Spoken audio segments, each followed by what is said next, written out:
سورة الرحمن تفسیر ابن کثیر۔ الحمد للہ رب العالمین والصلاة والسلام على اشرف الانبیاء وسید المرسلین سیدنا محمد وعلى آلہ واصحابہ اجمعین۔ اللهم صل على سيدنا محمد وعلى آل سيدنا محمد كما صليت على إبراهيم وعلى آل إبراهيم في العالمين إنك حميد مجيد۔ أعوذ بالله من الشيطان الرجيم، بسم الله الرحمن الرحيم۔ خلق الإنسان من صلصال كالفخار وخلق الجان من مارج من نار فبأي آلاء ربكما تكذبان؟ رب المشرقين ورب المغربين فبأي آلاء ربكما تكذبان؟ مرج البحرين يلتقيان بينهما برزخ لا يبغيان فبأي آلاء ربكما تكذبان؟ يخرج منهما اللؤلؤ والمرجان فبأي آلاء ربكما تكذبان؟ وله الجوار المنشآت في البحر كالأعلام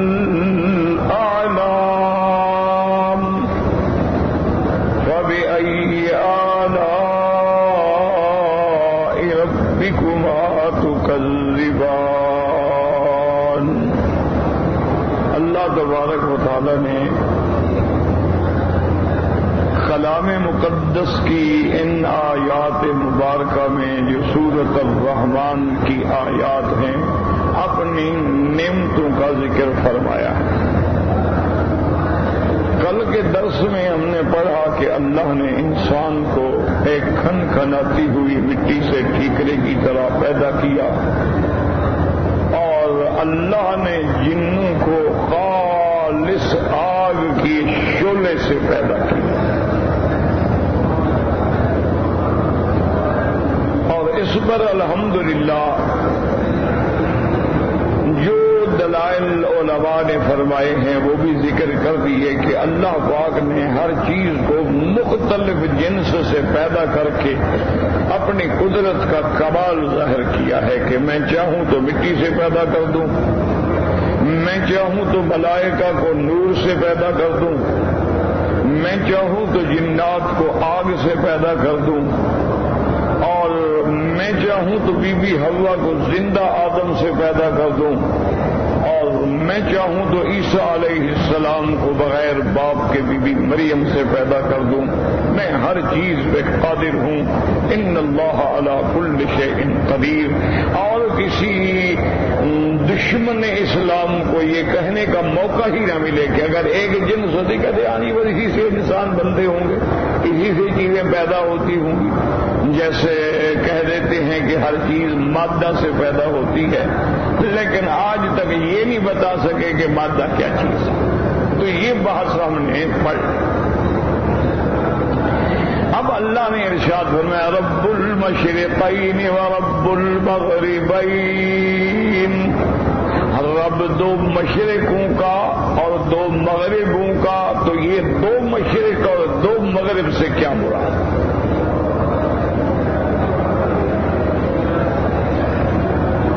یاد رکھیں کہ اللہ نے قرآن میں مفرد بھی ذکر فرمایا، للہ المشرق والمغرب، اللہ ہی کے لیے ہے مشرق بھی اور مغرب بھی، لیکن یہاں اللہ نے تثنیہ کا ذکر فرمایا رب المشرقین و رب المغربین،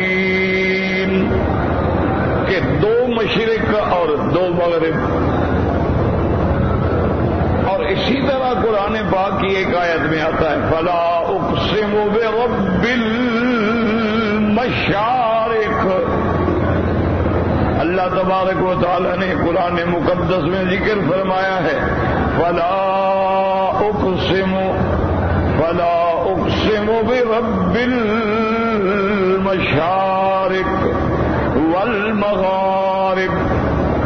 اور اسی طرح فرمایا رب المشرق والمغرب لا الہ الا هو فاتخذہ وکیلا. تو اب سمجھیں کہ بھئی یہ قرآن پاک کی آیات میں کہیں مفرد ہے، کہیں تثنیہ ہے، کہیں جمع ہے. تو اس کی وجہ کیا ہے؟ تو بعض علماء کرام نے، مفسرین کرام نے جواب یہ دیا ہے کہ بھئی ایک مشرق مغرب، اس میں تو کوئی اختلاف ہی نہیں ہے نا کہ مشرق مغرب شمال جنوب یہ چار جہات ہیں. اصل یاد رکھیں کہ جہاد چار نہیں ہیں، یہ مشہور بات ہے کہ چار جہاد ہیں، جہاد 6 ہیں. یہ بات ہمیشہ سمجھنے کی کوشش کریں کہ عام طور پر تو مشہور یہی ہوتا ہے نا جی کہ مشرق مغرب شمال جنوب، یہ 4 جہاد نا. جہاد تو 6 ہیں، اوپر نیچے، یہ بھی تو جہاد ہے بھئی، دائیں بائیں آگے پیچھے اوپر نیچے، تو یہ بھی تو جہاد ہے. اور اسی پہ علماء نے ایک بڑا عظیم نقطہ بیان کیا قرآن پاک میں. وہ کہتے ہیں کہ بدبخت ابلیس لعین جب مرجوم ہو گیا، مردود ہو گیا، ملعون ہو گیا، جنت سے آسمانوں سے نکالا گیا، تو اس نے عرض کیا کہ میرا اللہ میں بھی تیرے بندوں کو نہیں چھوڑوں گا، ہر حال میں ان کو گمراہ کروں گا. اگر مجھے ایک انسان کی وجہ سے جنت سے نکالا گیا ہے نا تو میں بھی ان کو نہیں آنے دوں گا. کیونکہ ابلیس لعین کو نکالا کیوں گیا تھا؟ حضرت آدم علیہ السلام کی وجہ سے. تو اب ابن آدم کا وہ دشمن بن گیا. اس نے کہا مولا کریم میں بھی ابن آدم کو ایسا گمراہ کروں گا فَبِعِزَّتِكَ لَأُغْوِيَنَّهُمْ أَجْمَعِينَ إِلَّا عِبَادَكَ مِنْهُمُ الْمُخْلَصِينَ. میں بھی ان کو گمراہ کروں گا اور میں ان سے ہی جہنم کو بھروں گا، اور مگر وہ لوگ جن کو آپ نے چن لیا ہے ان پر تو میرا تسلط نہیں ہوگا، لیکن باقی میں کسی کو نہیں چھوڑوں گا. کیونکہ جو اللہ کے عباد مخلصین ہیں، یاد رکھو جن کو اللہ چن لیتے ہیں. بھائی روز ہم کہتے ہیں آخر کیا مصیبت ہے؟ کہاں ہے بارود لکھ کے ہم کو دے آؤ، بات ختم. وہ کیا کرے غریب، وہ بیچارہ کیا کرے؟ بتانے سے کیا ہو جائے گا؟ وہاں دفتر میں وہ افسر تھوڑا بیٹھا ہوتا ہے. ذمہ دار لوگ جو ہیں جب تک ان کو بات نہیں جائے گا، وہاں تو غلطی والے لوگ ہوتے ہیں جو سیٹ پڑے ہیں، کہیں گے لے جاؤ. ان غریبوں کا کیا قصور ہے؟ تو اب بات سمجھیں کہ اس نے کہا کہ مگر جو آپ کے بندے چنے، جن کو آپ نے چن لیا، تو جو اللہ کے عباد مخلصین ہیں، جیسے اللہ رسالت کے لیے چن لیتے، اللہ اعلم حیث یجعل رسالتہ، اللہ چن لیتے ہیں کہ رسالت کے تاج پہننے کا حقدار کون ہے، نبوت کا حقدار کون ہے، ولایت کا حقدار کون ہے؟ صدیقیت کا حقدار کون ہے؟ فاروق کے لقب سے ملقب ہونے کا حقدار کون ہے؟ تو اللہ اپنے بندوں کو چن لیتے ہیں. اللہ قرآن میں اللہ یصطفی من الملائکۃ رسلا ومن الناس، اللہ نے فرمایا اللہ چن لیتے ہیں. ہم فرشتوں میں سے بھی چن لیتے ہیں کہ کس کو ہم نے پیغام پر بنانا ہے، اور انسانوں میں سے بھی چن لیتے ہیں. اور اسی طرح ساتھ میں اپنے عقیدوں کو بھی ٹھیک کرتے جائیں کہ حضور پاک صلی اللہ علیہ وسلم نے فرمایا ان اللہ اختار بنی کنانۃ من ولد اسماعیل ثم اصطفى قریش من بنی کنانہ ثم اصطفى بنی ہاشم من قریش ثم اصطفانی من بنی ہاشم. حضور نے فرمایا کہ اللہ نے ولد اسماعیل میں سے کنانا کو چن لیا، اور کنانا کے قبیلہ میں سے اللہ نے قریش کو چن لیا، اور قریش میں سے اللہ نے بنو ہاشم کو چن لیا، اور بنو ہاشم میں سے اللہ نے محمد مصطفیٰ کو چن لیا صلی اللہ علیہ وسلم. یعنی دیکھیں کتنا عظیم انتخاب ہے. یہ شان کسی کو نہیں ملی. اسی لیے حضور صلی اللہ علیہ وسلم فرماتے ہیں کہ اللہ میرا فیصلہ تو وہ نبوت کا فرما چکے تھے تو میں اسلاب اور ارحام طاہرہ میں منتقل ہوتا آیا. کیا مانا کہ حضور کے ماں باپ سے لے کر حضرت اسماعیل تک چلے جائیں، اس خاندان میں نسب میں کوئی عورت بدکار نہیں پیدا ہوئی، کیونکہ اللہ نے پاک نبی کو چننا تھا تو پاک نسل میں آنا تھا. تو اللہ تبارک و تعالی نے ایسا انتظام کر دیا کہ ورنہ دیکھیں گا کہ نہ قرآن اترا، نہ کتاب آئی، اور نہ نبی آیا، اور حضرت عیسیٰ علیہ السلام اور حضور کے درمیان میں 600 سال کا فاصلہ ہے. 6 صدیاں ہیں، معمولی بات نہیں. 600 سال. اب 600 سال تک ایک قوم کے پاس نہ کتاب ہے، نہ شریعت ہے، نہ نبی ہے، تو ان کا کیا اثر ہوگا؟ ما آتاہم من نذیر، ان کے پاس تو کوئی نہیں آیا. تو اب دیکھیں، لیکن نظام پہ غور کریں کہ بھئی جب شریعت ہی نہیں ہے، ان کو کیا پتا تھا کہ بھئی اللہ ساری مخلوق کا الہ ہے اور مخلوق اس کی عبد ہے. تو حضور کے باپ کا نام عبداللہ ہونا یہ کوئی اتفاق تو نہیں ہے نا. اچھا ماں کا نام کوئی اور بھی تو ہو سکتا تھا نا. جیسے زمانہ جاہلیت میں یاد رکھیں، یعنی اسلام سے پہلے جتنے عرب لوگ ہیں نا، آج بھی ان کے اندر یہ ایک طریقہ ہے کہ لڑکیوں کے نام تو رکھتے ہیں خوبصورت اور حسین جمیل قسم کے، اور لڑکوں کے نام رکھتے ہیں جس میں دہشت ہو. لڑکیوں کے نام رکھیں گے زمردہ، یاقوتا، وردہ، ایسے نام رکھیں گے جس میں یعنی جمال ہو، نفاست ہو، لطافت ہو، نزاکت ہو، امبریا. تو لیکن مردوں کے نام رکھیں گے ایسے جس میں جیسے اسد شیر ہے. اسی طریقے سے آپ ان کے نام دیکھیں گے نا، ویسے یعنی دہشت والے نام ہوں گے. یہ بڑے بڑے قبائل جو ہے نا، ان کی آج بھی یہی عادت ہے. آپ جائیں نا ہمارے بلوچوں میں، پٹھانوں میں، تو وہاں بھی آپ کو ایسے نام نظر آئیں گے، جنگل خان. اب کیا کوئی نام ہے؟ مانا یہ ہے کہ مخالف نام سننے تو ڈر جائے، شکل دیکھے تو بے ہوش ہو جائے، جو اتنی بڑی اونچی ہوں گی. میں ایک دفعہ گیا تھا نا مجھے ملنے کے لیے، میرے اپنے برادری کے کچھ لوگ آئے، میں نے ہاتھ باندھا، میں نے کہا آئندہ مہربانی کرنا، نہ میں وہیں آ کر مل لوں گا. وہ سارا اسٹیشن پریشان ہو گیا نا کہ کون سی مخلوق آ گئی ہے. وہ ڈر گئے غریبوں نے کہا پتہ نہیں یہ قوم وحشی جنگلی پتہ نہیں کہاں سے آ گئے ہیں, پتہ کیا کریں گے. تو میں نے بڑی منت سے پھر ان کو راضی کیا. انہوں نے کہا بھائی میں خود ملنے آؤں گا. انہوں نے کہا نہیں جی آپ باہر اب سے مکہ شریف سے ہم کیوں نہ آئیں. اب میں ان کو کیا بتاؤں کہ بابا دیکھو ساری مخلوق جو پریشان کری ہے اس کا تو میں گناہ گار ہوں نا. وہ غریبوں میں تو سانس سوکھ گئے نا, ڈر گئے غریب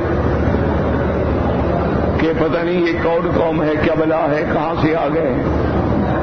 یہ شکلیں ایسی ہوتی ہیں. حضرت شاہ جی رحمۃ اللہ علیہ, حضرت اللہ شاہ بخاری فرماتے ہیں کہ ہم ایک ڈی جی خان کے بلوچوں کا کوئی علاقہ تھا, وہاں تقریر کر رہے تھے. اب سب کی پگڑیاں داڑیاں ایسے جناب. تو شاہ صاحب فرماتے ہیں میں نے سمجھا کہ یہ علماء ہیں, عالم لوگ ہیں, اتنی بڑی داڑیاں ہیں اور پگڑیاں ہیں اور اتنے بڑے پگڑ ہیں, 6-6 فٹ کے قد ہیں.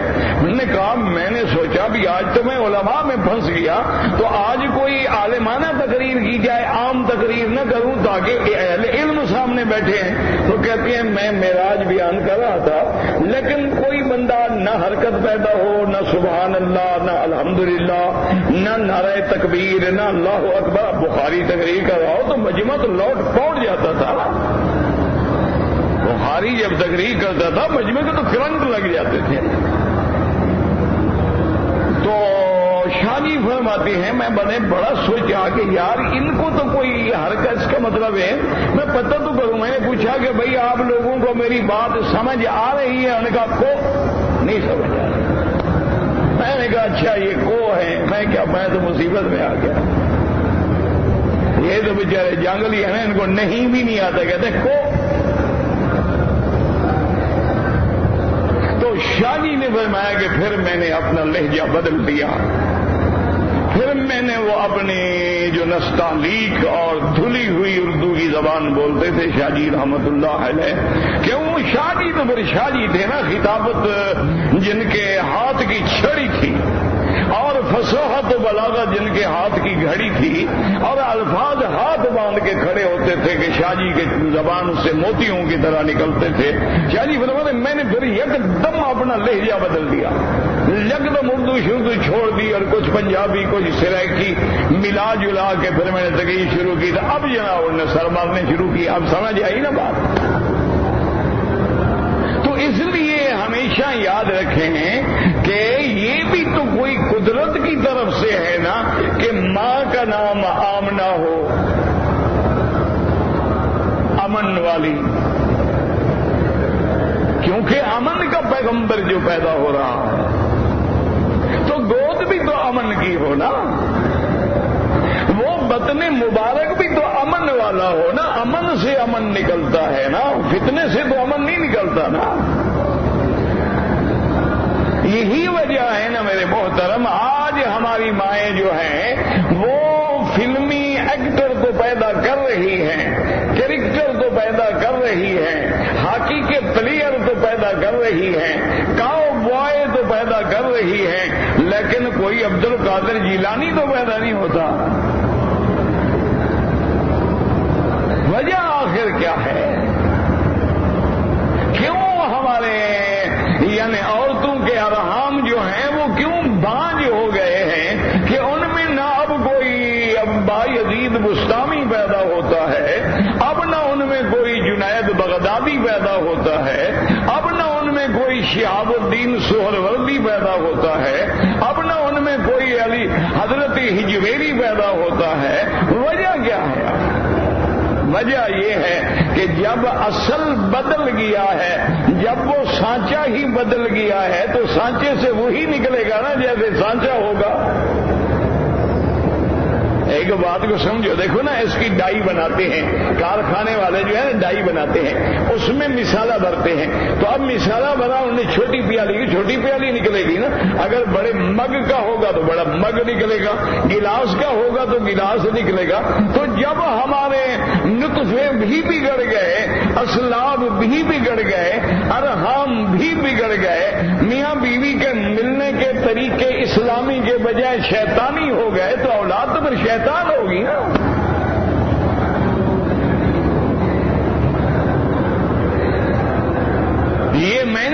قرآن سے پوچھیں، اور یاد رکھو ہر چیز قرآن میں ہے، لیکن تم نے قرآن کو چھوڑ دیا۔ تمہارے پاس ماشاءاللہ دیوان ہوتے ہیں، تمہارے پاس ہیر رانجھا ہوتا ہے، لیلا مجنو ہوتی ہے، یا ایسے جھوٹی کتابیں ہوتی ہیں جن میں لکھا ہوتا ہے حدیث شریف میں ہے، وہ حدیث کہاں ہے؟ کوئی نام تو لو۔ بزرگوں نے فرمایا ہے، کون بزرگ؟ کسی بزرگ کا نام تو لو۔ جیسے شیعہ کہہ دیتے ہیں آواز آتی ہے، راوی کہتا ہے، کون راوی؟ دریائے ستلج سے نکلا ہے، راوی سے نکلا ہے، کون ہے؟ کون راوی ہے؟ تو یہ وجہ ہے میرے عزیز کہ اب نہ اسلاب طاہرہ ہیں اور نہ ارحام طاہرہ ہیں۔ اب دیکھیں قرآن مقدس میں بی بی فرماتی ہیں انی نذرت لک ما فی بطنی محررا فتقبلها منی، یا اللہ میں نے منت مانی ہے کہ جو بھی میرے بطن میں ہے میں تیرا خادم بنا دوں گی۔ اور آگے کہتی انی اعیذها بک وذریتها من الشیطان الرجیم، میں اس کو بھی تیری پناہ میں اور آنے والی اس کی اولاد کو بھی تیری پناہ میں دیتی ہوں، ان کو شیطان رجیم کے حملے سے بچا لینا۔ اس لیے حضور پاک نے فرمایا کہ میاں بیوی جب ملنا چاہیں کپڑے اتارنے سے پہلے پڑھ لیں اللہم انی اعوذ بک من الشیطان، یا دوسری روایت میں آتا ہے جنب الشیطان عنا وجنبنا ما رزقتنا منہا، اللہ ہمیں شیطان سے دور کر دے اور جو تو نے ہمارے مقدر میں اولاد لکھی ہے ان کو بھی شیطان کے حملے سے بچا دے۔ تو یاد رکھیں کہ پھر اولاد شیطانی حملے سے بچ جاتی ہے۔ اب جب میاں بیوی ڈانس کرتے ہوئے ملیں گے، ڈسکو میں ملیں گے، گانے گاتے ہوئے ملیں گے، تو پھر بچے بھی اسی طرح کے کاؤ بوائے پیدا ہوں گے۔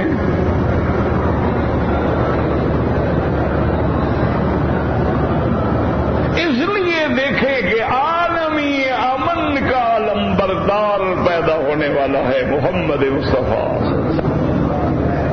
یاد رکھ لو دنیا والوں، ساری دنیا کو اگر امن مل سکتا ہے تو محمد مدنی کی جولی میں اور آپ کے سائے میں مل سکتا ہے۔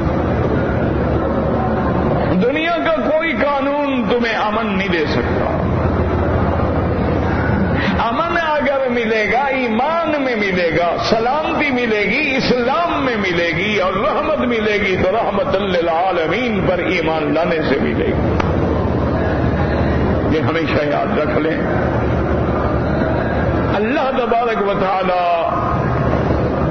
اتنے میں آپ درود شریف پڑھ لیا کریں، وقت ضائع نہ کیا کریں، یہ اللہ کا حرم ہے، اس کی تیری ساری زندگی اس کی ایک گھڑی کا مقابلہ نہیں کر سکتی۔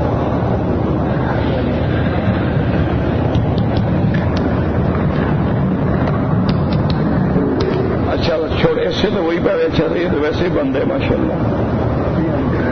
اچھا ابھی چلا ہے، چلو درود شریف پڑھ لیں اب۔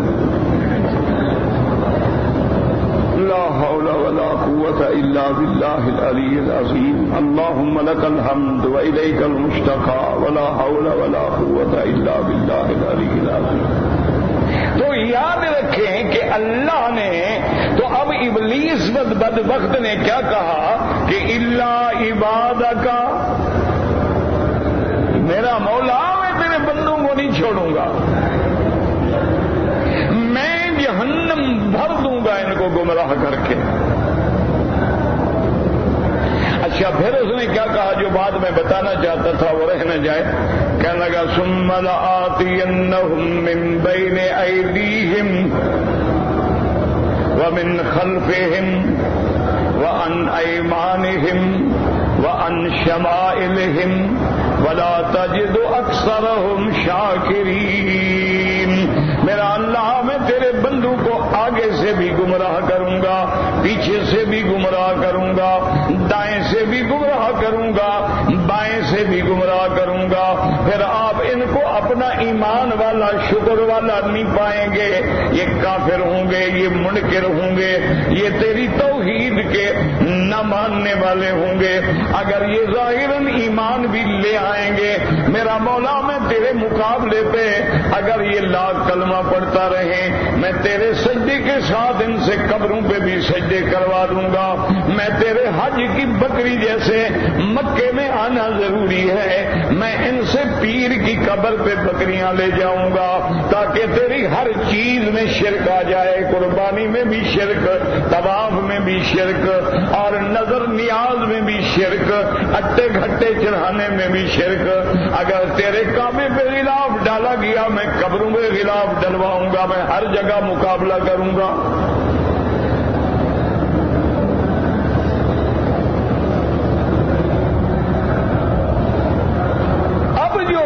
تھی اس کو سمجھیں، اللہ کرے ایک بات سمجھ لو نا تو پھر شکر کرو کہ آج کی گھڑی ہمارے کام آ گئی۔ یہ تو نہیں ہوتا نا کہ آدمی سارے مسئلے سمجھ لے، سارے مسئلے تو مولویوں کو ہمیں بھی نہیں آتے،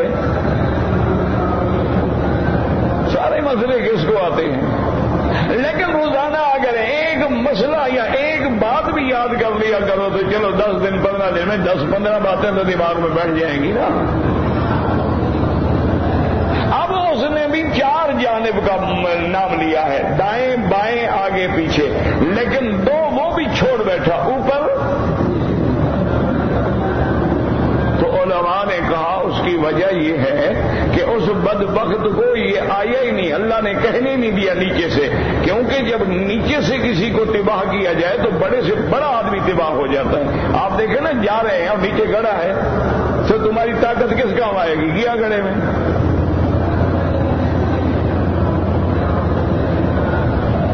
یعنی دیکھیں نا جی، اب بڑے سے بڑا آدمی جا رہا ہے، بڑے زور والا، آگے گڑا پڑا تھا، اس نے خیال نہیں کیا گیا۔ تو یہ جو نیچے والا حملہ ہے اس سے تو کوئی طاقت بچا ہی نہیں سکتی سوا اللہ کے۔ لیکن دیکھیں نا رحمت دو جہاں کیسی، اللہ اکبر۔ جب بھی حضور کا نام آئے یا درود شریف تو پڑھا کرو، جب بھی نام آئے، جتنے دفعہ آئے، کروڑ دفعہ آئے۔ درود شریف نہیں پڑھتے ہو، اپنے ملکوں میں جا کے کہتے ہو مکے مدینے میں وہاں بھی ہے، درود نہیں پڑھنے دیتے۔ ہاں جی، یہ نقلی درود نہیں پڑھنے دیتے، سیدھی بات۔ یہاں ہر چیز میڈ مکہ ہے یا میڈ مدینہ ہے، یہاں نقل نہیں چلتی۔ یہاں نہ انڈیا کا درود و سلام چلتا ہے اور نہ انڈیا کے فتوے چلتے ہیں۔ یہاں تو وہ بات مانی جاتی ہے، قرآن ہو یا مہر ہو محمد مصطفیٰ، ان کو تم وہاں بھی کہو، تمہاری مرضی۔ اب دیکھیں رحمت دو جہاں نے کیسے دعا سے، اللہم انی اعوذ بکا، یا اللہ ہم پناہ پکڑتے ہیں، یا اللہ دائیں فتنے سے، بائیں سے اور آگے سے پیچھے سے، ومن فوقنا واعوذ بعظمتک ان اغتال من تحتنا، اللہ کسی اوپر والے عذاب سے بھی بچانا، اللہ ہمیں ایسے عذاب سے بھی بچانا جو ہمیں پاؤں کے نیچے سے کھینچ لے۔ حضور نے ساری دعا سکھا دی۔ نعوذ بعظمتک ان اغتال من تحتنا، آپ نے فرمایا میرا اللہ ہم تیری پناہ پکڑتے ہیں کہ کوئی ہمیں دھوکہ دے کے نیچے سے ہلاک کر ڈالے۔ حضور پاک نے 6 جہاد کا ذکر فرما دیا ہے، لیکن علماء نے فرمایا یہ اللہ کی حکمت ہے، ابلیس کو اللہ نے نیچے کا ذکر ہی نہیں کرنے دیا، کیونکہ نیچے سے کھینچتا تو پھر لوگ نہ بچ سکتے، اور اوپر کا اس لیے نہیں کرنے دیا کہ اوپر سے تو اللہ کی رحمت نے آنا ہے اور وہاں شیطان کیا بگاڑ سکتا ہے۔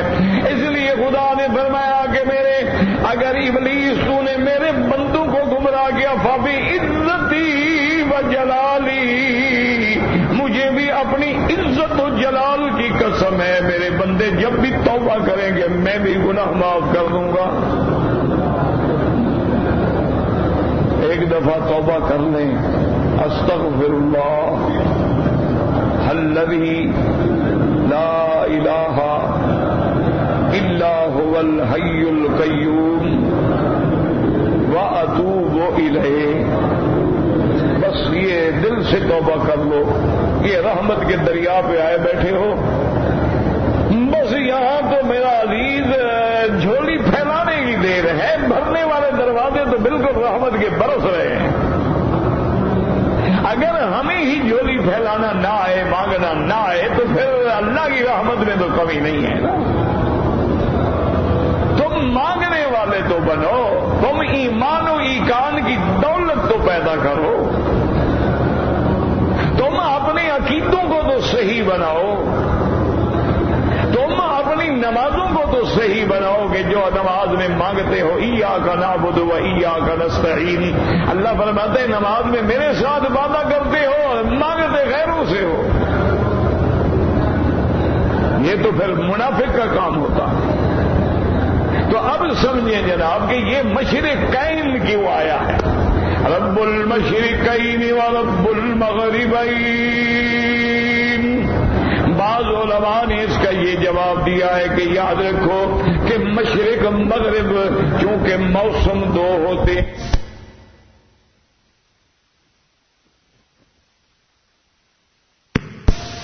مغرب سردیوں کے موسم میں ہوتی ہے اور ایک گرمیوں کے موسم میں ہوتی ہے، تو لہذا دو مشرقیں ہو گئیں۔ اس لیے اللہ نے فرمایا رب المشرقین و رب المغربین، یعنی مشرق الشتاء و مشرق الصیف، یعنی سردیوں کی اور گرمیوں کی مشرق الگ الگ ہے۔ چونکہ دن کبھی بڑا ہوگا، کبھی راتیں بڑی ہوں گی، تو فرق آ جائے گا مشرق اور شرق، یعنی اشراق اور غروب میں فرق آتا ہے۔ اس لیے فرمایا رب المشرقین و رب المغربین۔ اب علماء فرماتے ہیں جہاں اللہ نے جمع فرمایا فلا اقسم برب المشارق والمغارب، اللہ نے مشرقیں اور مغربیں، علماء نے فرمایا چونکہ ہر ملک کی اپنی مشرق ہے اور اپنی مغرب ہے۔ آپ کے ملک میں مشرق مغرب ہے، غروب طلوع کا نظام فرق ہے، کہیں 2.5 گھنٹے کا فرق ہے، کہیں 2 گھنٹے کا فرق ہے، کہیں 7 گھنٹے کا فرق ہے، اور بعض ملکوں سے ہمارا 13 گھنٹے کا اور 16 گھنٹے کا فرق ہے۔ تو ہر جگہ مشرق الگ ہو گئی اور مغرب الگ ہو گئی۔ تو اس لیے اللہ تبارک و تعالیٰ فرماتے ہیں یہ سب میرا ہے، میں سب کا رب ہوں، مشرق ہو مغرب ہو یا مشارق و مغارب ہوں، میں چونکہ رب العالمین ہوں، میں سب کی ربوبیت، سب کی تربیت کرنے والا، پالنے والا، رزق دینے والا، سنبھالنے والا ہوں۔ اس لیے فرمایا رب المشرقین و رب المغربین۔ اور بعض علماء فرماتی ہیں یاد رکھو ہر چیز جو ہے، مثلا سورج دیکھو یہاں سے نکل رہا ہے، یہ مشرق ہے، اور یہاں آ کے پھر مغرب ہے، اب نیچے سے پھر واپس جا رہا ہے تو یہ مشرق ہے، اور جب یہاں پہنچے گا تو یہ مغرب ہے۔ تو گویا ہر سورج کے لیے مشرق بھی 2 ہے اور مغرب بھی 2 ہے، ایک اس کے آنے کی اور ایک اس کے جانے کی، کیونکہ سورج ڈوب تو نہیں جاتا، سورج تو ہر وقت اپنے مدار میں رہتا ہے۔ یہ تو تیرے میرے ملک کی موسم کا تقاضا ہے۔ ہم سمجھتے ہیں سورج ڈوب گیا ہے، لیکن ابھی دوسری جگہ سورج کھڑا ہوتا ہے۔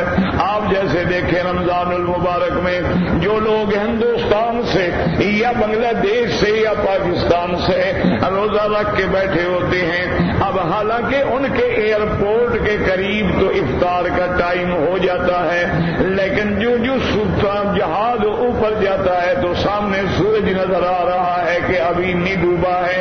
اس لیے حکم ہے کہ چاہے تیرا روزہ 18 گھنٹے کا ہو جائے، جب تک سورج ڈوبے گا نہیں اس وقت تک تم افطار نہیں کر سکتے ہو۔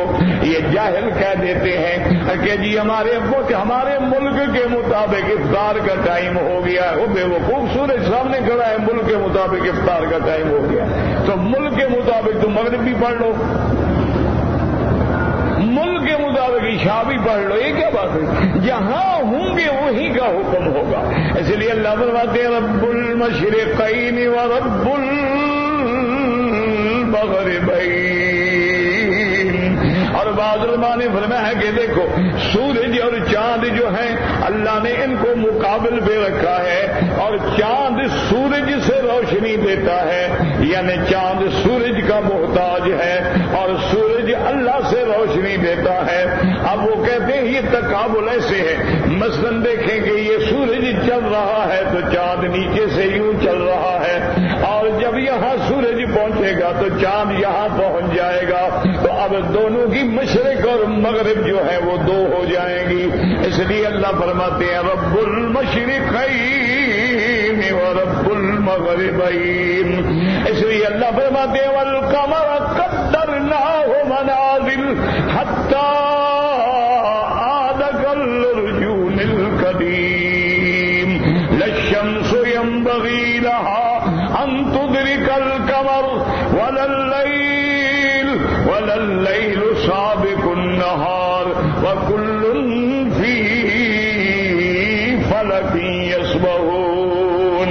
اللہ نے فرمایا ہم نے چاند کی بھی منزلیں مقرر کر دی ہیں اور سورج کی بھی منزلیں مقرر کر دی ہیں۔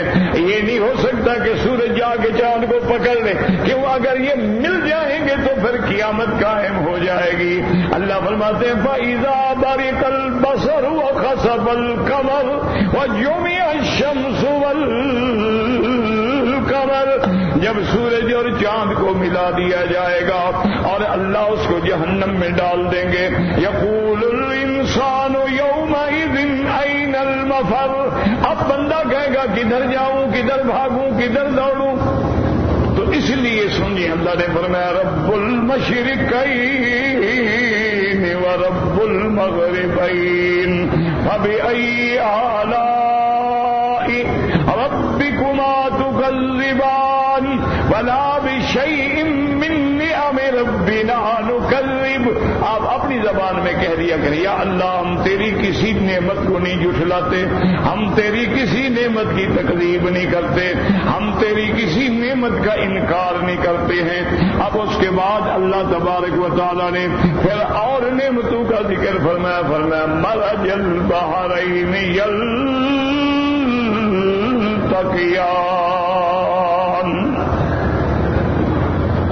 بینہما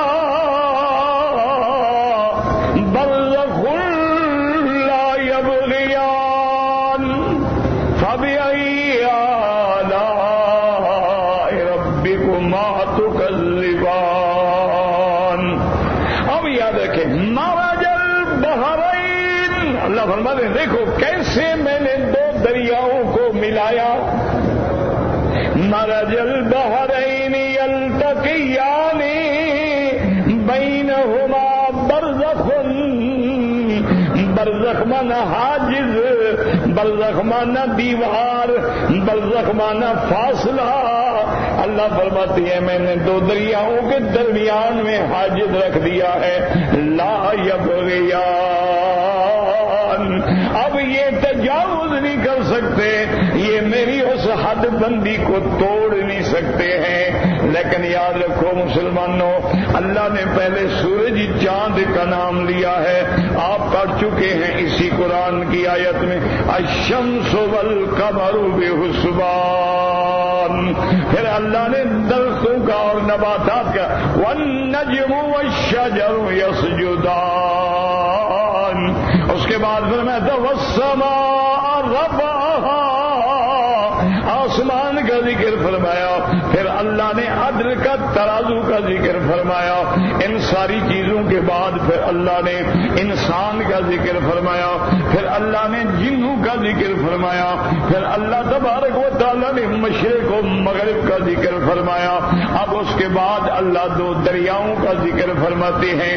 مسلمانوں غور کرو اللہ کے قرآن میں، جیسے مشرق سے طلوع ہوتا ہے مغرب میں غروب ہوتا ہے، اسی طرح اللہ نے دریاؤں کا بھی نظام رکھا ہے جو اعلیٰ سے چلتے ہیں اور نیچے کی طرف بہتے ہیں، یعنی کبھی الٹا نہیں بہتے، ہمیشہ اوپر سے نیچے کے لیے بہتے ہیں۔ ہاں یاد رکھو جنت میں جو نہریں ہوں گی وہ مومن کے تابع ہوں گی، مومن چاہے گا تو یہاں نیچے بہیں گی اور مومن چاہے گا تو الٹی بھی بہیں گی، کیونکہ وہ تو مومن کے ہاتھ کے اشارے پہ ہیں۔ اب جناب سمجھیں کہ بحرین سے دو دریاؤں سے کیا مراد ہے؟ اکبر. غور کرو قرآن میں. خدا کے لیے اپنے بچوں کو قرآن پڑھاؤ. میری بات یاد رکھیں. اب وہ اللہ والے لوگ تو پہلے تو ہیں نہیں، اور اگر ہیں تو ملتے نہیں. یہ جو ہمارے ہاں دنیا داری میں پیر اور صاحبزادے اور سجادے اور گدی نشین اور مجاہد تو مداری لوگ ہیں. یہ کوئی حقیقی معنوں میں اولیاء اللہ تھوڑے. یہ تو خود نماز نہیں پڑھتے تو یہ کسی کی ہدایت کیا کریں؟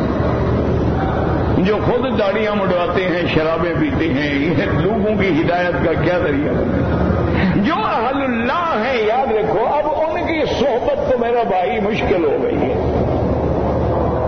اب ایک ہی علاج ہے، قرآن سے تعلق بناؤ کہ رات دن قرآن پڑھو، دیکھ کے پڑھو، سمجھ کے پڑھو، اور ایک صفحہ پڑھو اسی کا ترجمہ پڑھو، اس کو 100 دفعہ پڑھو.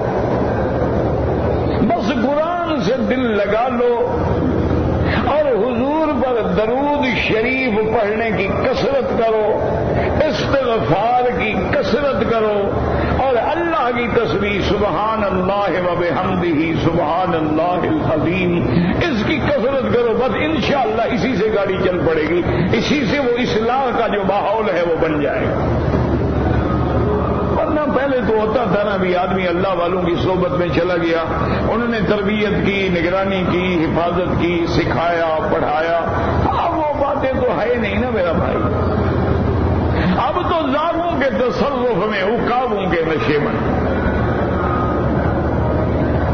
کہ جہاں بڑے بڑے علماء بیٹھتے تھے آج وہاں مجاور ہیں جاہل.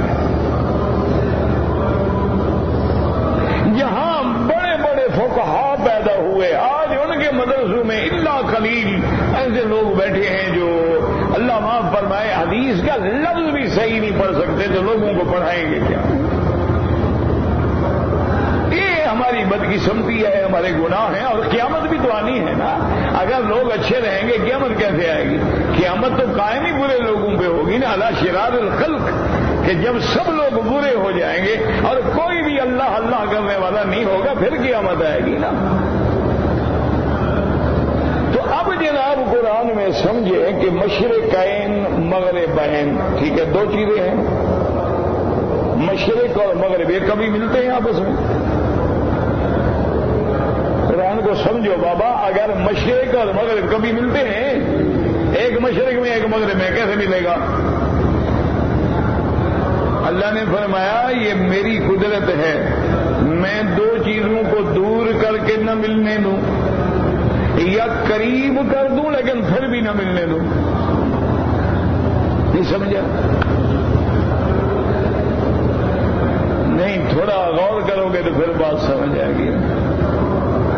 اگر یہ سمجھ نہ آئے نا تو پھر میں آپ کو کوئی ڈوڑے چھوڑے بھی سنایا کروں گا. کیا کریں؟ اگر قرآن سمجھ نہ آئے تو کیا کریں؟ پھر تو یہی ہے نا جی کہ پھر وہ کوئی نعتیں، کوئی غزلیں، کوئی قصے، کہانیاں، عجیب عجیب باتیں کہتے ہیں.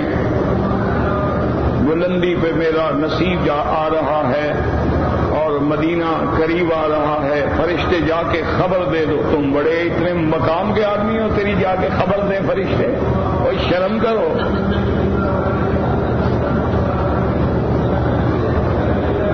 بڑا تیرا مقام ہے جناب، فرشتے تیرے حکم پہ جا کے خبر دیں گے جناب آ رہے ہیں، حضور انتظار کریں.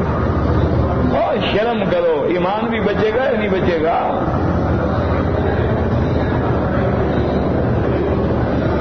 اللہ اکبر. وہ تو اتنی بڑی ادب کا مقام ہے کہ بزرگوں نے لکھا ہے خدا کے گھر میں اور اس کے دربار میں کوتاہی ہو جائے تو اللہ بخش دیتا ہے، محمد کے دربار میں نہیں بخشتا ہے. یاد رکھ لو، اگر تم سے مدینے میں گستاخی ہو گئی تو معافی نہیں ملی. وہ تو ادب کا مقام ہے، وہاں تو حکم ہے آواز اونچی نہ کرو،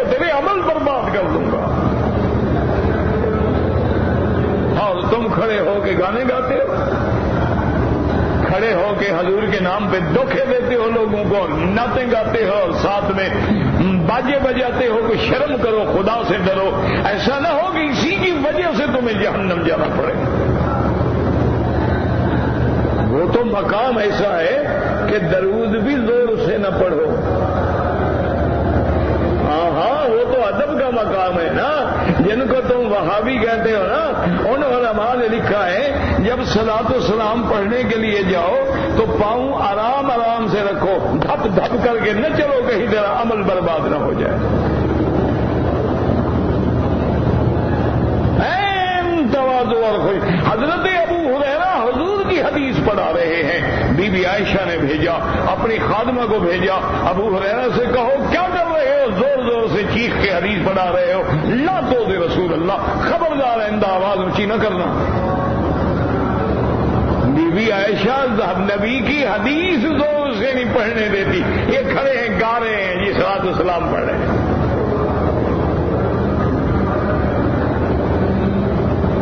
خدا کے لیے اللہ سے ڈرو، مرنا نہیں ہے۔ ساری زندگی یہ حلوے مانڈے، یہ قوالیاں، یہ حجرے، یہ مجرے رہیں گے، قبر میں بھی تو جانا ہے نا، قیامت میں حضور کے سامنے بھی تو جانا ہے نا۔ اگر حضور نے پوچھ لیا بدبخت یہ بدعات تم کو کس نے سکھائی تھی؟ اسی لیے صحیح حدیث میں ہے، حضور نے فرمایا میں صحابہ فرشتوں سے کہوں گا ان کو آنے دو، فرشتے کہیں گے انک لا تدری یا رسول اللہ، آپ کو پتہ نہیں ہے آپ کی وفات کے بعد ان لوگوں نے دین میں کیسی کیسی نئی بدعتیں ایجاد کی ہیں، انہم احدثوا بعدک یا رسول اللہ۔ حضور فرماتے میں کہوں گا سوقا لہم، لے جاؤ ان بدبختوں کو جہنم میں ڈال دو۔ اپنے علماء سے جا کے مسئلہ پوچھنا، میں تو نہ عالم ہوں، نہ مولوی، نہ پیر، نہ فقیر، نہ قاری، ایک ادنا سا طالب العلم ہو، اپنے علاقے کے کسی عالم سے مسئلہ جا کے پوچھ لینا کہ اللہ کا نبی ہر گناہ گار کی شفاعت تو کرے گا، یعنی شرابی، زانی، چور، ڈاکو کی شفاعت تو ہوگی، لیکن حضور بدعتی کی شفاعت نہیں کریں گے۔ جا کے اپنے مولوی سے مسئلہ پوچھ لینا، میرے مسئلوں پہ اعتبار نہ کرو کہ کیا حضور کسی اہل بدعت کی شفاعت کریں گے۔ اور بدعت کیا ہوتی ہے؟ جو کام حضور نے نہ کیا ہو، قرآن میں نہ ہو، صحابہ میں نہ ہو، اجماع میں نہ ہو، بعد میں پیدا کیا جائے، وہ بدعت ہے۔ بس ایک موٹی سی بات۔ اب دیکھو قرآن کو سمجھو کہ رب المشرقین و رب المغربین، اللہ فرماتے ہیں مشرق مغرب بعد ہے، یہ مل نہیں رہے، کیوں؟ دور ہیں ایک دوسرے سے۔ میں دور کر کے نہ ملنے دوں تو قادر ہوں، اور اگر میں چاہوں ملانے کے بعد بھی نہ ملنے دوں تو میں قادر ہوں۔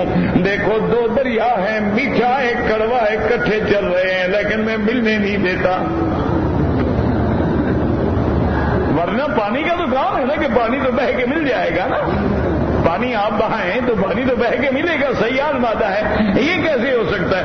آج بھی آپ بنگلہ دیش کے علماء سے، ساتھیوں سے پوچھ لیں کہ وہاں اراکان سے لے کر چاٹ گام تک جو ہے دو دریا چل رہے ہیں اور دونوں ملے ہوئے ہیں، درمیان میں ایک لکیر جا رہی ہے، اور مجال ہے کہ جناب وہ پانی جو ہے کڑوا میٹھے میں مل جائے یا میٹھا کڑوے میں مل جائے۔ اچھا خدا کی قدرت دیکھو، کبھی کبھی طوفان آ جائے نا جی تو وہ کڑوا پانی جو ہے اوپر چڑھ جاتا ہے، پھر واپس چلا جاتا ہے، علیحدہ ہو جاتا ہے، میٹھا میٹھا رہتا ہے، کڑوا کڑوا رہتا ہے۔ یہ تو موجود ہے نا اراکان سے چاٹ گام تک۔ اور اسی طرح باری سال میں، وہ بھی بنگلہ دیش میں ہے، باری سال میں دو ندیاں بہ رہی ہیں، ایک میٹھی ہے، کڑوی ہے۔ اسی طرح کیپ ٹاؤن جنوب افریقہ میں بھی آپ دیکھیں، مرج البحرین یلتقیان بینہما برزخ لا یبغیان، اللہ نے نے فرمایا میں نے ان کے درمیان میں حاجز رکھ دیا ہے، یہ تجاوز نہیں کر سکتے ہیں۔ میری قدرت کا کمال دیکھیں کہ یہ بھی پانی ہے، یہ بھی پانی ہے، ایک پانی عین سفید ہے، ایک پانی گدلا ہے، ایک پانی میٹھا ہے، ایک پانی کڑوا ہے، ایک پانی شفاف ہے، ایک پانی مٹیالہ ہے، دونوں جا رہے ہیں۔ اور پھر یہ جو میں نے حد لگائی ہے، میرے بندے تمہیں دور سے نظر تو آتی ہے لیکن محسوس نہیں کر سکتے ہو۔ کشتی پہ جاؤ تو گزر جاؤ گے، اگر کوئی غوطہ خور ادھر سے غوطہ لگائے تو ادھر چلا جائے گا، لیکن وہ حد اپنی جگہ قائم ہے۔ اور میں فَبِأَيِّ آلَاءِ رَبِّكُمَا تُكَذِّبَانِ، کس کس میری نعمت کو جھٹلاؤ گے کہ میں نے کیسے کیسے انتظام کر دیے ہیں۔ میں اگر چاہتا ہوں تو ابو جہل کے گھر میں حضرت اکرمہ کو پیدا کر دیتا ہوں، نہ عقیدہ ملنے دیتا ہوں نہ عمل ملنے دیتا ہوں۔ میں اگر چاہوں تو فرعون کے گھر میں بی بی آسیہ کو بٹھا دیتا ہوں۔ میں اگر چاہوں تو نوح علیہ السلام کی بیوی کو کافرہ بنا دیتا ہوں۔ یہ سارا میرا نظام ہے۔ میرے بندے میں نے تمہیں یہ چیزیں دی ہیں، یہ نعمتیں دی ہیں کہ ان کو دیکھ کے میری قدرت پہ دلیل پکڑو، میری نعمتوں کو پہچانو اور میری الوہیت، ربوبیت، خالقیت کا اقرار کرو۔ فَبِأَيِّ آلَاءِ رَبِّكُمَا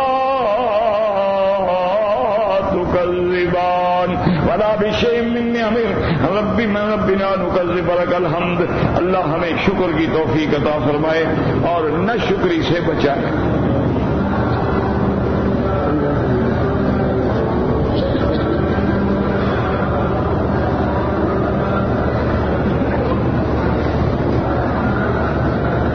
میرا بھائی، آپ نے حرم سے احرام باندھ کے حرم میں عمرہ کیا، یہ جمہور ائمہ کے نزدیک جائز نہیں ہے۔ احرام کے لیے ضروری ہے کہ آدمی حد حرم سے باہر جائے۔ دیکھو نا، اگر حرم سے عمرہ باندھنا جائز ہوتا تو بی بی عائشہ تو حرم میں موجود تھی، معابدہ میں ٹھہری ہوئی تھی حج کے بعد، حضور ان کو اپنے بھائی کے ساتھ تنعیم تو نہ بھیجتے، فرماتے احرام باندھ کے جاؤ عمرہ کرو۔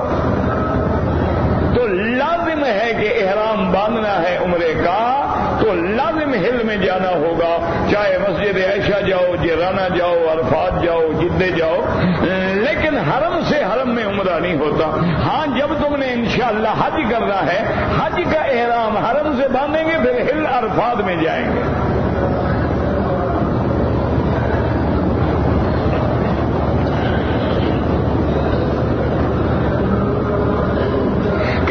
جن کیسے داخل ہو جاتا ہے تو کسی جن سے دوستی کر کے تجربہ کرو کیسے داخل ہو جاتا ہے۔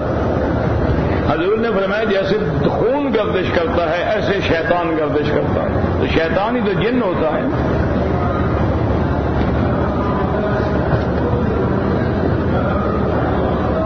میں مکے میں مقیم ہوں، مکے میں رہنے والے یا جو لوگ بھی رمضان المبارک سے یہاں ہیں، ان کا حج افراد ہوگا، حج مفرد ہوگا، ان کے لیے حج کی بکری نہیں ہوگی۔ تمتع اور قران جو ہے یہ باہر والوں کے لیے ہوگا۔ بھائی حج ہے، دعا کرو اللہ نصیب کرے بس۔ میں نے ابھی اپنا حلق نہیں کیا تھا، دوسرے حاجی کے بال کاٹے، کوئی حرج نہیں۔ ایک طواف کر کے زیادہ لوگوں کے لیے بالکل نہیں، ایک حج بھی ایک کے لیے ہوتا ہے۔ میرے والد پہ حج فرض نہیں تھا، ٹھیک ہے آپ اپنے والد کے لیے نفلی حج کر لیں، فرض نہیں تھا کوئی بات نہیں، احسان کریں اپنے والد پہ، اللہ نے آپ کو اپنی حیثیت بنا دیا ہے، اپنا حج کر چکے ہو تو اپنے والد کا حج کرو، اور حج بدل کرنے میں تو فائدہ ہے، تمہیں بھی تو پورا حج کا ثواب ملے گا نا، یعنی ان کو بھی حج کا ثواب ملے گا، کرنے والے کو بھی تو حج کا ثواب ملے گا۔ حج بدل میں تو فائدہ ہے، اس طرح سے تمہیں ایک حج ملے گا، اس طرح دو حج ہو گئے، باپ کو بھی مل گیا تمہیں بھی مل گیا۔ بہرحال اگر آپ نے احرام باندھا تھا اور آپ کو چیک پوسٹ پہ روکا گیا، آپ نے احرام کھول دیا، پھر کسی طریقے سے چوکی گزر کے پھر باندھ لیا، کوئی حرج نہیں۔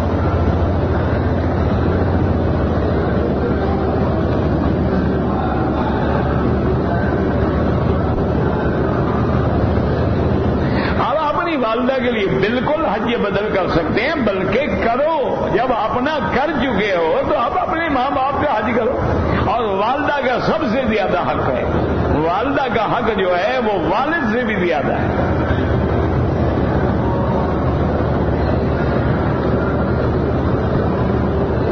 کہتے جی کہ قرآن پڑھنے کے بعد ہم جو دعا کرتے ہیں کہ یا اللہ اس کا ثواب فلاں مرنے والوں کو دے. ہاں ائمہ قائل ہیں ما سوا امام شافعی کے. امام شافعی رحمت اللہ علیہ قرأت قرآن کے ثواب کے قائل نہیں، لیکن باقی ائمہ قائل ہیں. آپ پڑھ کے دعا کیا کریں، اللہ کسی کی محنت کو ضائع نہیں کرتے.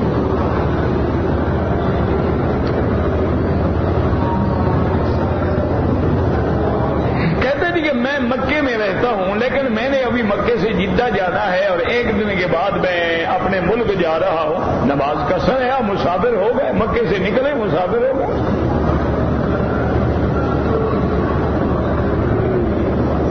کہتے ہیں جی کہ میری لڑکی پیدا ہوئی ہے، نام تو چاہے آپ آج رکھ لیں، بہرحال ورنہ سنت یہ ہے کہ 7ویں دن عقیقہ بھی کریں، نام بھی رکھیں، اور اس کے سر کے بالوں پہ اس طرح پھروا کے وزن کر کے جتنا ہو اتنی چاندی کی قیمت خیرات کر دیں. یہ سنت طریقہ ہے.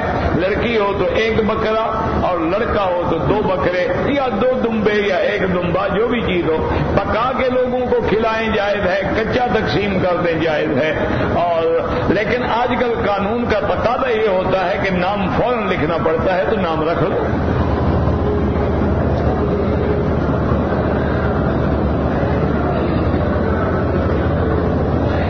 کہ حاجیوں سے بات کریں گے کہ وہ بکریاں مجھ سے لیں کیونکہ میں سستی دوں گا بینک سے. اس کا معنی ہے آپ بکری کریں گے ہی نہیں انشاءاللہ.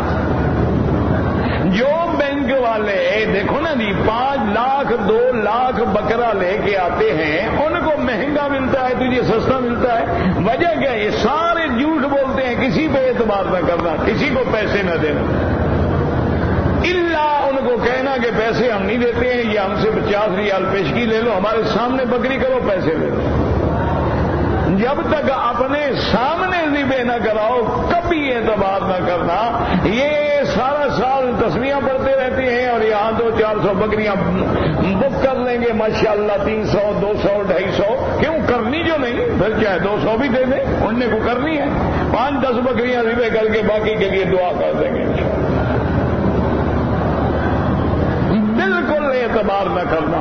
بینک ہر حال میں کرتا ہے وہ تو، اور بغیر نفع کے کرتا ہے. وہ نفع شفا نہیں لیتے حاجیوں سے.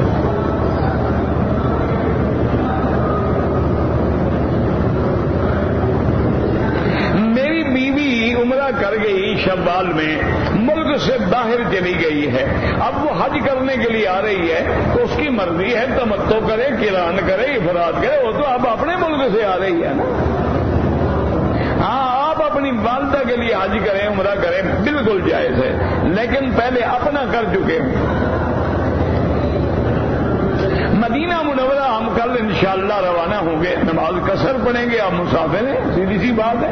وہاں بھی آپ نے 8 دن رہنا، 1 دن جانے کا 1 دن آنے کا اور 8 دن وہاں، تو آپ مسافر ہیں. اگر اکیلے پڑھیں، امام کے پیچھے پوری پڑھیں. اگر ایک آدمی نے صفا مروا نہیں دوڑا عمرے میں، طواف کر کے سر منڈوا دیا تو ایک بکری واجب ہو گئی، دم پڑ گئی. کیونکہ صفا مروا واجب ہے، اس نے چھوڑ دیا.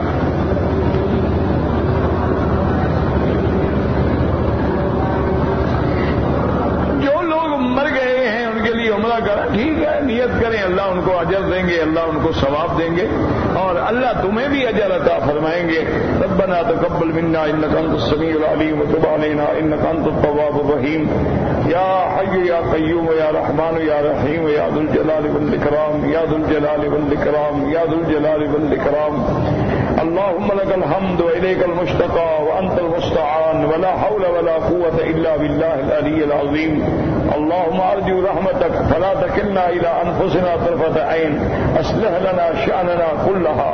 لا إله إلا أنت لا إله إلا أنت سبحانك إنا كنا من الظالمين اللهم إنا نسألك إيمانا كاملا ويقينا صادقا وعلما نافعا ورزقا واسعا وقلبا خاشعا ولسانا ذاكرا وأولادا صالحا وشفاء عن كل داء وتوفيقا لما تحب وترضى یا اللہ عالم اسلام کی عزت کا فیصلہ فرما، یا اللہ کفر کی ذلت کا فیصلہ فرما، یا اللہ مسجد اقصی آزاد فرما دے، یا اللہ یہودیوں پہ اپنا قہر نازل فرما، یا اللہ جو اسلام اور دین اور قرآن کو مٹانا چاہتے ہیں ان کو مٹا دے، یا اللہ پوری دنیا میں مساجد کی مدارس کی حفاظت فرما، دین کے کام کرنے والوں کی حفاظت فرما، یا اللہ بیماروں کو شفا عطا فرما، بے حیاؤں کو حیا عطا فرما، بے دینوں کو دین عطا فرما، بے اولادوں کو اولاد عطا فرما، قرض داروں کے قرض عطا فرما،